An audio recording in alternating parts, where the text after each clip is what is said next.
当中是耐撕还是爱撕的人？在生活中，我是一个很耐撕的人，轻易不容易生气和对，发火，很难生气。即使有的时候觉得遇到不公平的事儿，我也不会说出来，也就自己慢慢忍下去了。那于朦胧像你这样，如果太耐撕的话，会不会导致别人觉得你好欺负？也还好，因为我的运气比较好，碰到的都是像大家这样的好人。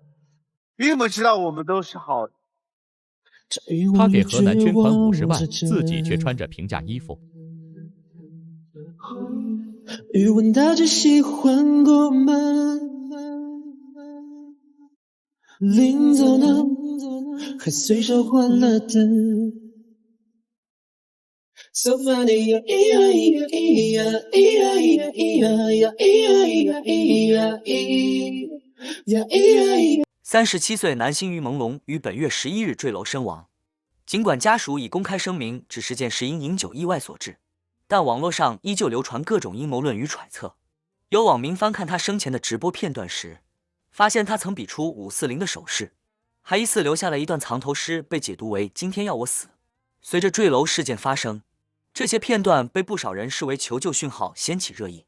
在那场直播中，于朦胧语气轻松，却说出一段耐人寻味的话：今天天气不太好，天上乌云密布，要记得带伞出门。我最近学会变魔术，死亡其实可以很艺术。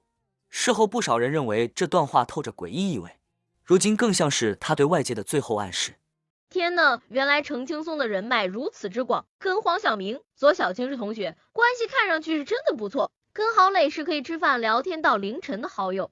已经转型成为资本女大佬的田海蓉也交情匪浅，跟刘晓庆也有不错交情。陈建斌、姚晨、史可、张译都是朋友，陈思诚和潘粤明都一口一个老师叫着，张艺谋也得给几分面子。过个生日，几乎大半个娱乐圈的人都送祝福。程青松是有什么魅力呢？竟然有如此厉害的人脉网。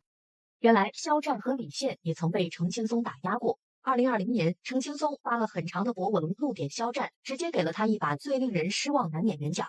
那时候，肖战被打压的差点退圈，差点连累了余生，请多指教。程青松特意在怒文后面点名了肖战的电视剧作品《余生》。那时候大家都知道林丹妮不看好肖战，没想到程青松更甚。除了肖战，那段时间最火的李现也遭程青松打压，给了他2个金扫帚奖。本以为程青松只对帅气男演员这样，他对包贝尔也同样做法，还连颁发了3次金扫帚奖。女演员也同样难逃，像杨幂就是获得最多金扫帚奖的女艺人。终于明白杨幂以前为什么要那么拼命了，她有一股不服输的劲，越打压越反抗的劲。刘亦菲、黄景瑜、王宝强他们也得到过金扫帚奖。程青松是金扫帚奖的创始人，在2009年创办，到现在已经有16年了。被颁发过金扫帚奖的明星有很多，唯一敢公开骂他的就只有包贝尔。也正是公开骂了程青松，包贝尔才拿了3次金扫帚。不知道这个金扫帚成立有什么意义，演员好不好根本就不是他程青松一个人说了算。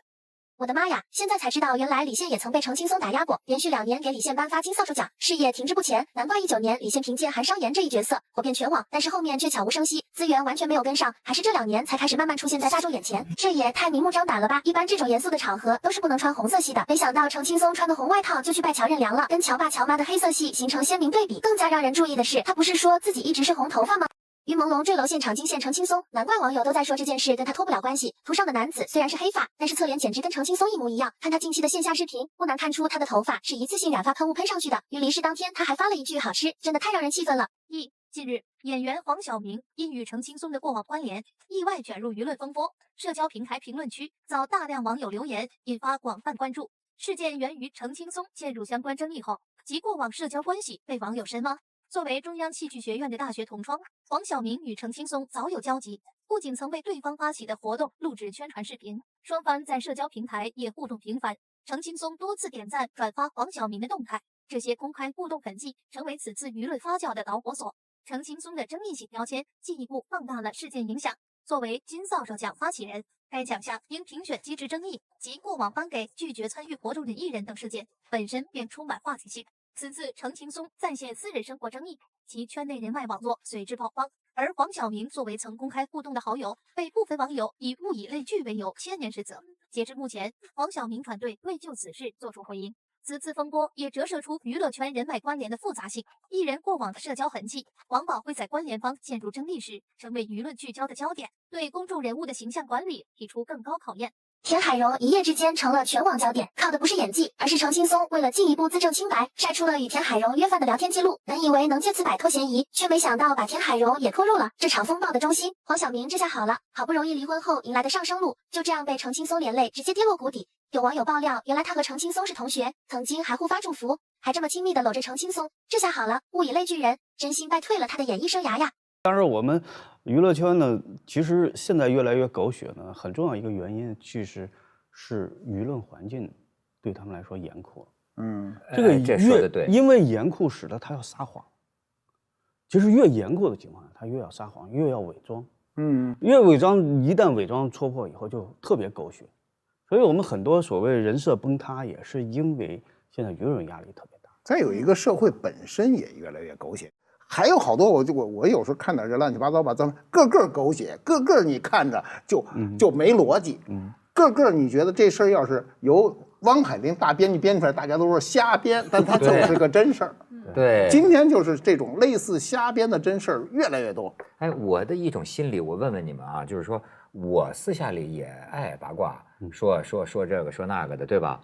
但是我这个底儿是什么啊？我从来没认为我说的是真的。这就是我的娱乐，你明白吗？但是我意识到，我周围有些人呐，包括有时候去小饭馆吃饭，我听旁边那人桌说，那桌说啊，说哎这范冰冰就怎么着，里边就怎么，哎，我听着听着，我觉得他是真相信呐，就他真以为是他分析的这样啊。我虽然是使用着这些个名字，但对我来说，这不就是个段子吗？是一种聊天高兴。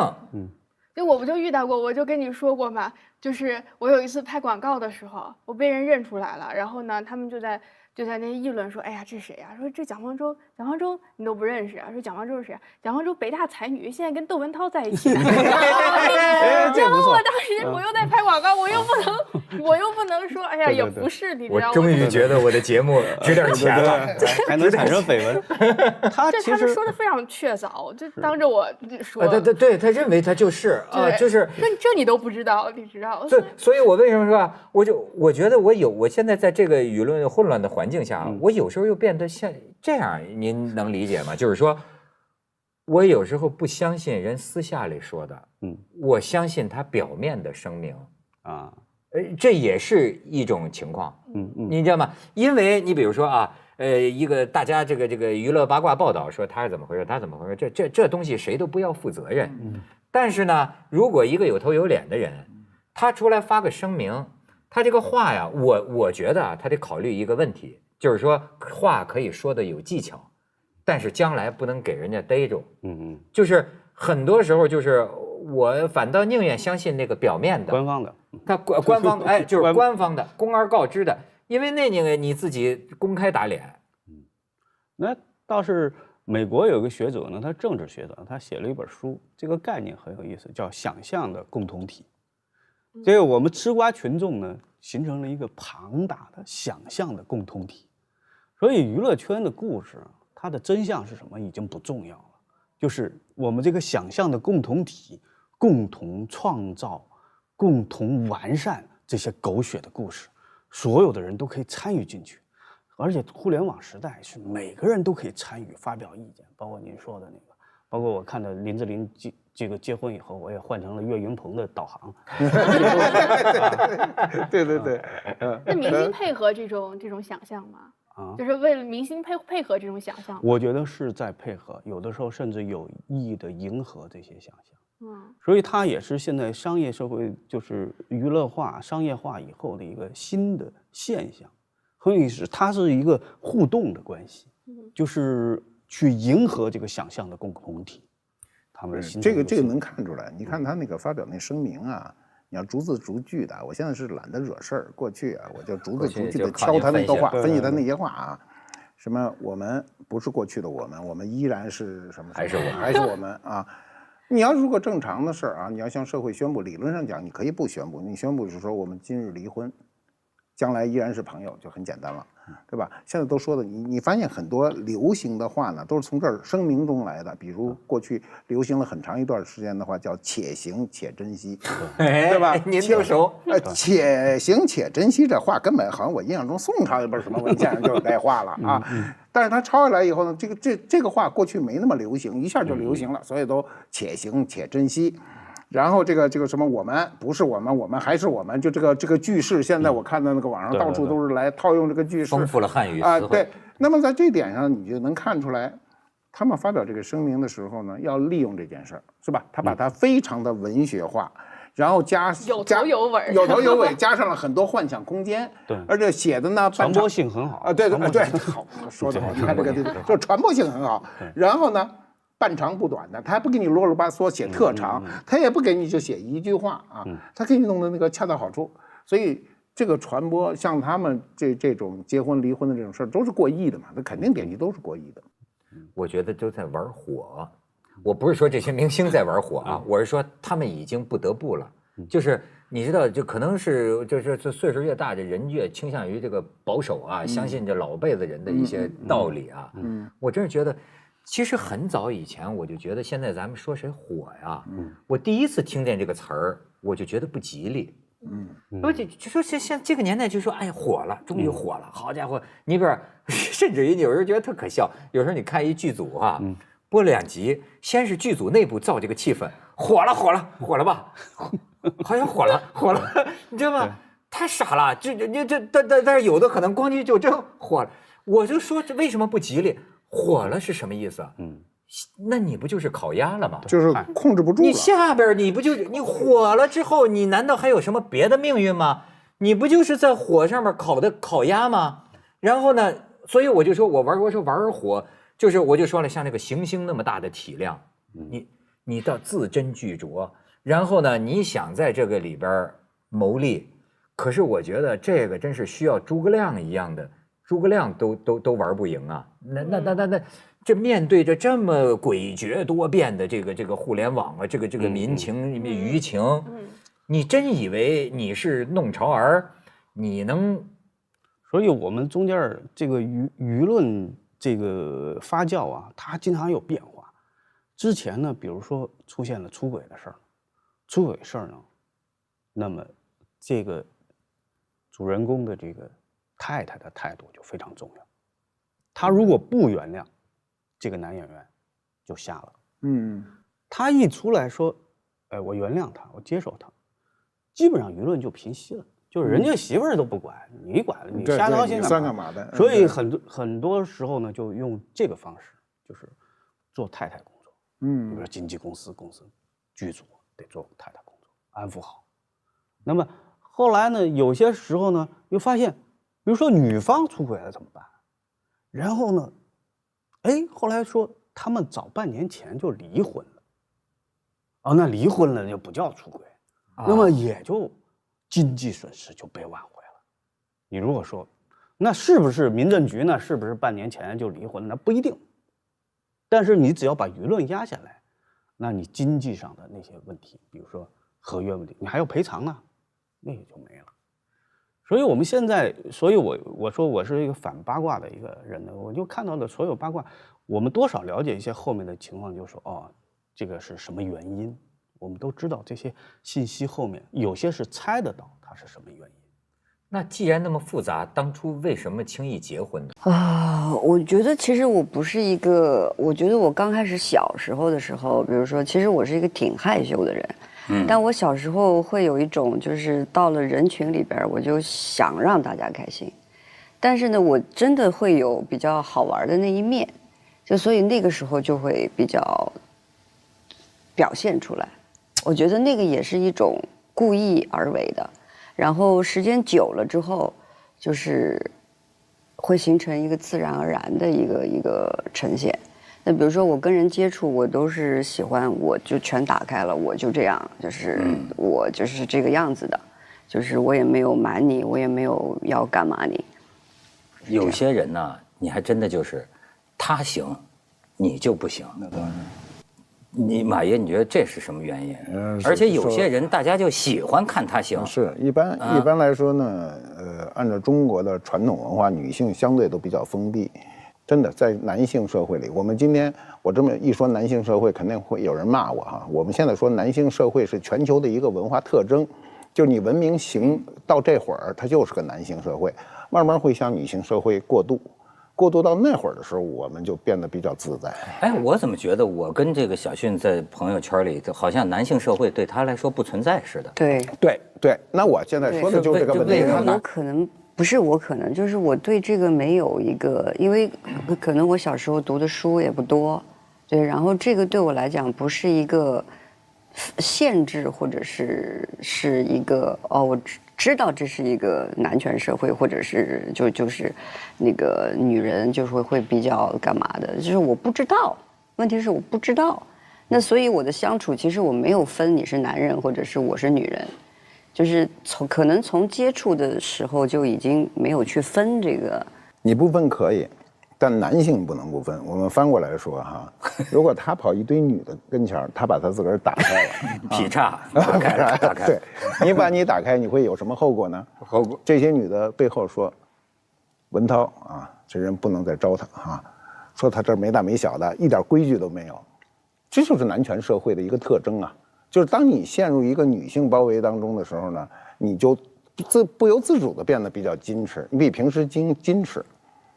这就是把自己稍微关拢一点，这社会文化现象很正常。但是你看马爷，你说这个话，我就想起来这个《红楼梦》里哈，这《红楼梦》有一段话，就是说呀，我忘了是谁说的了，好像贾雨村跟人说说这个世界上有这么一种人，这种人呢，就说是天地之间的一种灵气儿，我估计也可以叫一种邪气儿，就是你不能用一般的善恶，或者说男权女权去框他。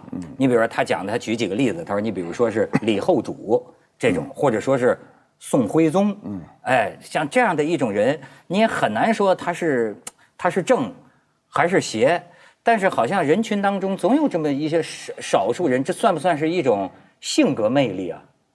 我觉得亚东就挺有性格魅力，也不是像我觉得我跟他不一样，就是你刚才说的时候，我觉得是不是跟他职业有关呢？比如说我是表演的，所以我觉得他打开自己是必须的吧。如果你不能，你要在看什么地方吧？哦，明白。对。那如果说比如我可能演戏我没法演，如如果你让我演一个东西，还演过一个，我是演过一个，对，你们俩演过什么？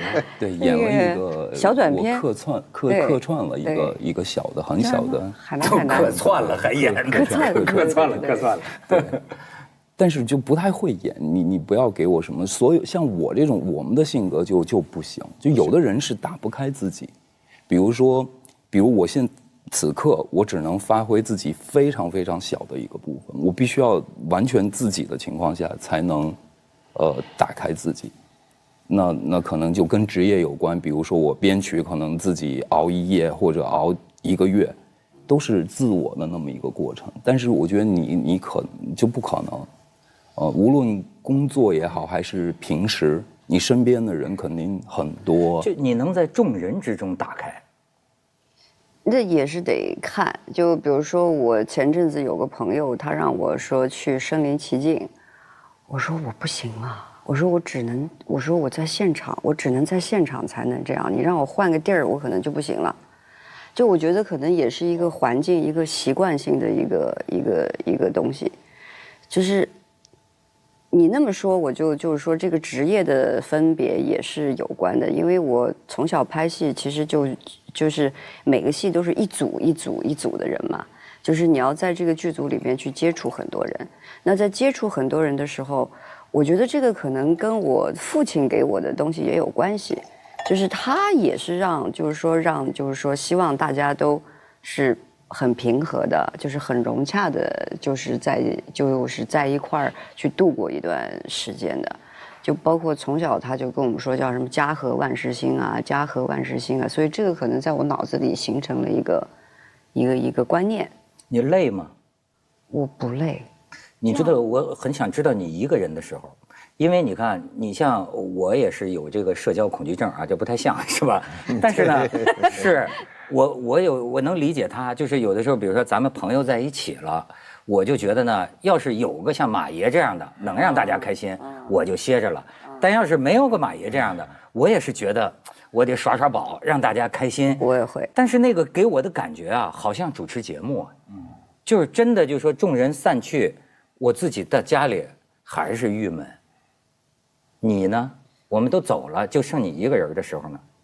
我倒不郁闷，就是因为我觉得能够，因为我也不去接触太多陌生人，对，然后我能接触的其实都是我相处很长时间的朋友，对，所以就几乎郁闷这件事是没有。但是比如说平常我一个人，我要是不拍戏的时候，我会觉得很无聊。对，因为比如说我看电影也好看剧也好看什么也好，它总有不想看的时候。那我又不是一个好读书的人，但是呢，我家买很多书，很多书，我坐的沙发旁边全是书。看着他们就高兴。对，看着我就觉得我读了。不是，大部分读书人都是这样的，书不是都读的，那书越多的人读的就相对越少。是吗？那当然不是。那好，我们家书架上的书多了，比这屋的那不可能都读。书是一部分是精神支柱，另外还有的时候呢，你会突然觉得这本书有用的时候，你会抽起来看一看。读书有很多种。对。有精读和粗读，还有就是打开就算读了，翻开看2页觉得没劲，也算读了。你看你也变得挺大。我变了，对，因为你说我是怎么变了？我觉得我们认识好久了。我觉得你现在变得，照黄觉讲话呀，他的分析可能不一定对啊。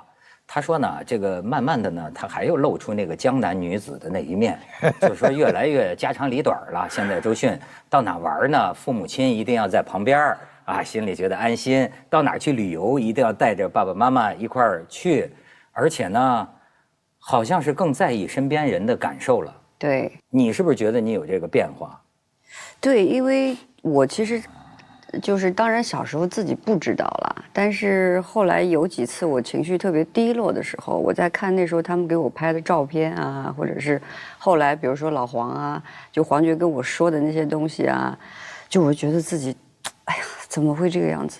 就比如说我跟老黄打电话，如果我心情不好，我就会给他打1夜电话，我也就是可能喝醉了，我就觉得我怎么这样，你知道？但是其实心里边我是不想朋友这样的。对，然后你是不想朋友对你这样？不是，我不想朋友就是去遭我那个罪。那可是如果他遇到什么情况打给你，你要听吗？我听啊，但是他所以他就是爷们儿嘛，爷们儿对。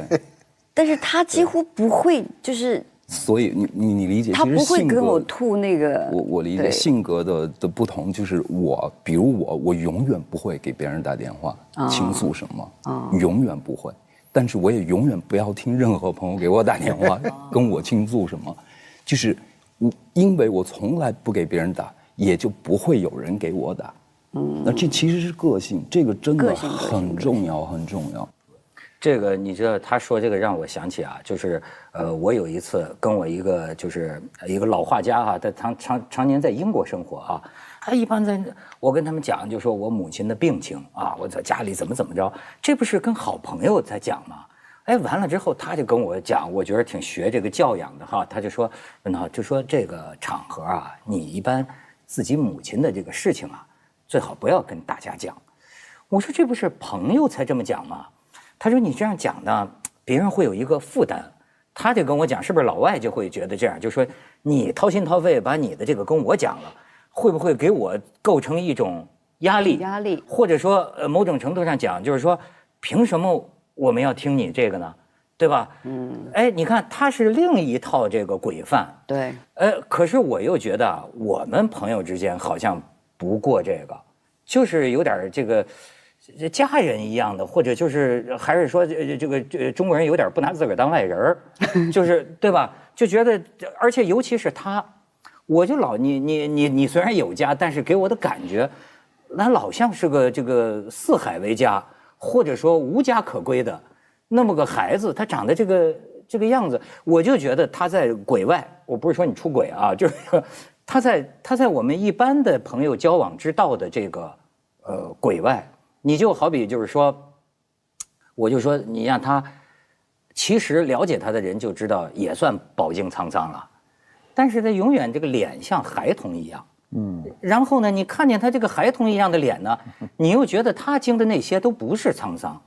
所以这种人他很少见到，你觉不觉得在朋友圈里，就变成大家觉得，哎呀，小迅要是有什么招呼或者打个电话，那都得宠着他。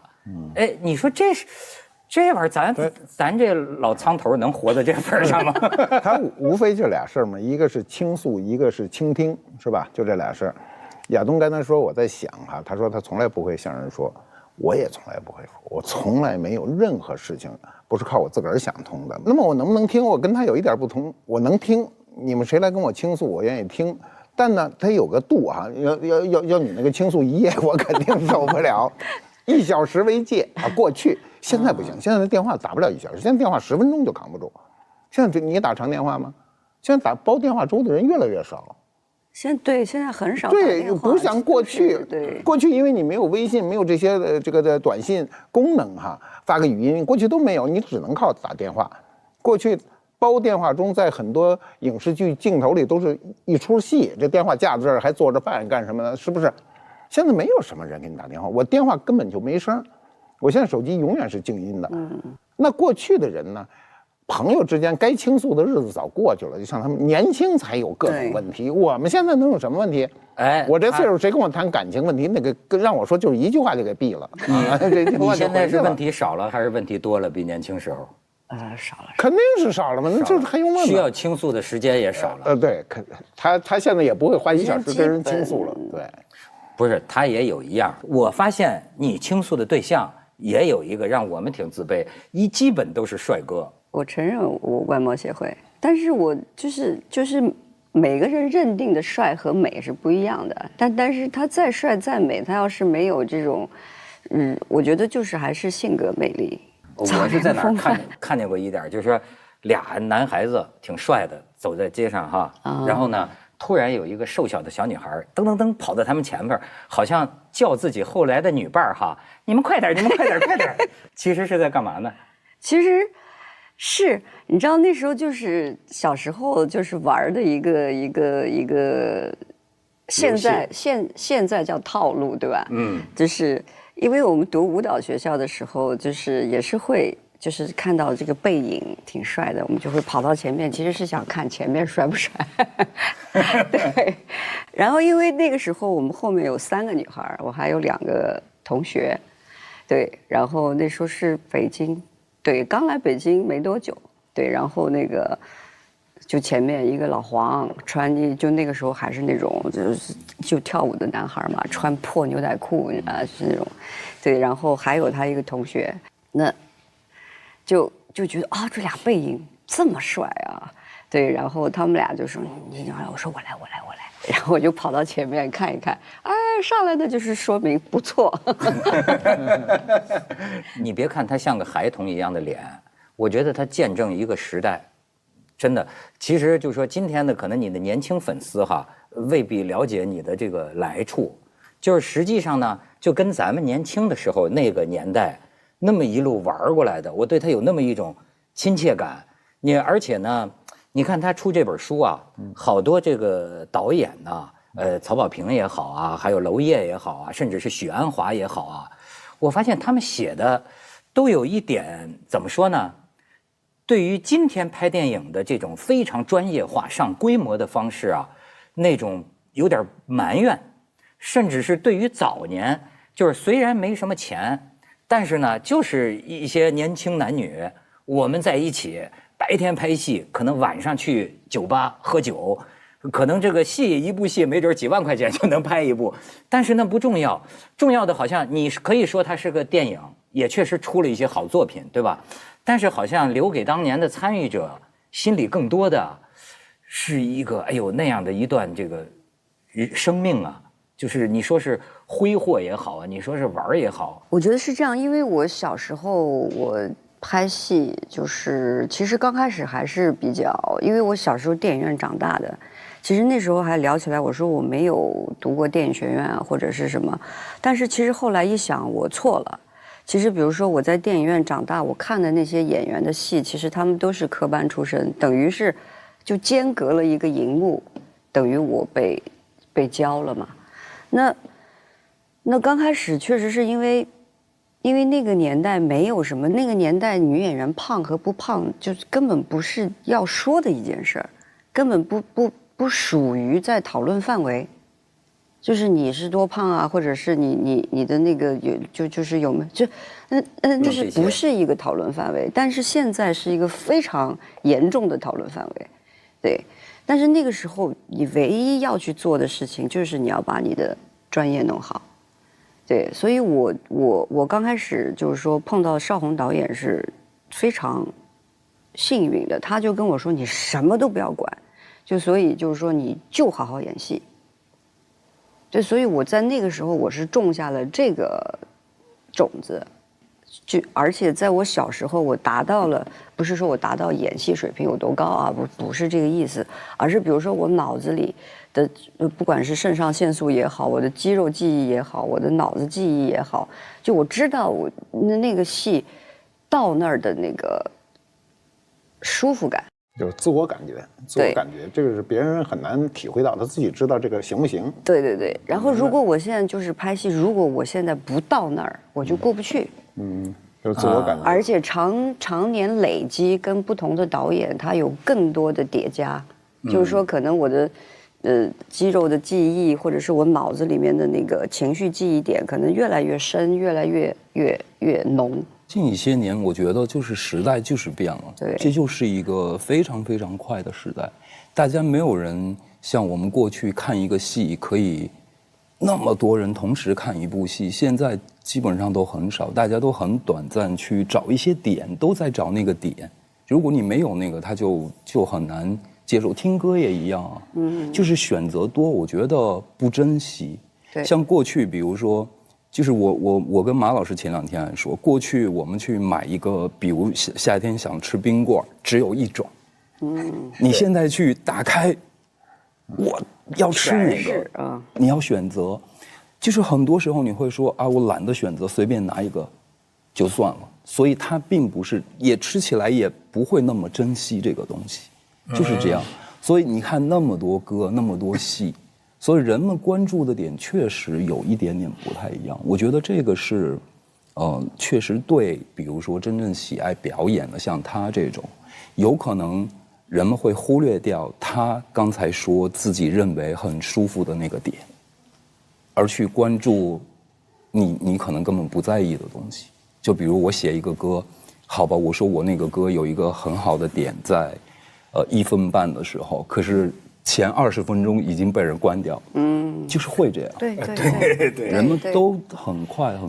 这怎么办呢，马爷？简单的说啊，就是高标准是需要全民族的这种素质提高，素质是一个非常复杂的一个命题，就各个素质。我们今天不能说今天的孩子的文化素质不高，他们学的东西比我们小时候要学的多得多，他们接收的信息量是巨大的。但是有一点，他刚才说他反复用了一个词儿是记忆，这个记忆呢，记忆是不是一个刻意的记忆，是一个下意识的。你就是感觉到了这个记忆到达的那个点的时候，你自我感觉是舒服的，你就舒服了啊。对，你自己就彻底明白这过了，这戏这条过了。有时候你差一点的时候，即便导演说行了，你都觉得好像还可以再来一下，要不再来一下。你看没有啊？这种记忆包括他做音乐这东西啊，就所有跟艺术相关的东西呢，它所有的界是模糊的。他说的那个点，只有他自己明白，别人都找不着。别人除非特别敏感的说这块好，那这是专家。